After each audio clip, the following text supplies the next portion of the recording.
দেশের বিভিন্ন স্থানে সভা সমাবেশ ও মানববন্ধনের খবর জানাচ্ছে নাদিরা সুলতানা।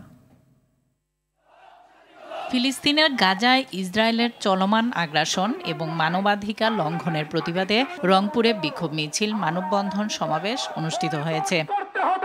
চীনের অর্থায়নে প্রস্তাবিত মেডিকেল কলেজ ও হাসপাতালটি পঞ্চগড়ে স্থাপনের দাবিতে গণজমায়েত ও মানববন্ধন করা হয়েছে।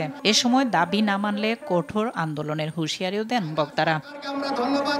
বাংলাদেশের মানুষ এখন নির্বাচন নয়, সংস্কার চায় বলে মন্তব্য করেছেন জাতীয় নাগরিক পার্টির যুগ্ম আহ্বায়ক সারোয়ার তুষার। নরসিংদীর পলাশে জনজীবন, ভূমি ও পরিবেশ রক্ষায় গণসমাবেশে তিনি এসব কথা বলেন।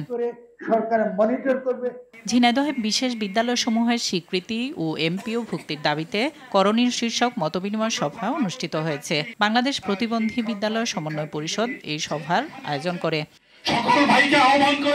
লালমনিরহাটে বাংলাদেশ জামাতে ইসলামীর আমির ডাক্তার শফিকুর রহমানের শনিবারের জনসভার সকল প্রস্তুতি শেষ হয়েছে। জেলার কালেক্টরেট মাঠে সংবাদ সম্মেলনে বিষয়টি নিশ্চিত করেছেন জেলার নেতারা। কক্সবাজার মহেশখালী নৌপথে প্রথমবারের মতো সি ট্রাক সার্ভিস শুরু হয়েছে। সকালে পরীক্ষামূলকভাবে এই সি ট্রাক চালু করা হয়। ময়মনসিংহে অভ্যন্তরীণ পাচার এবং যৌনতার শিকার শিশুদের সুরক্ষার শক্তিশালীকরণে সমন্বয় সভা অনুষ্ঠিত হলো।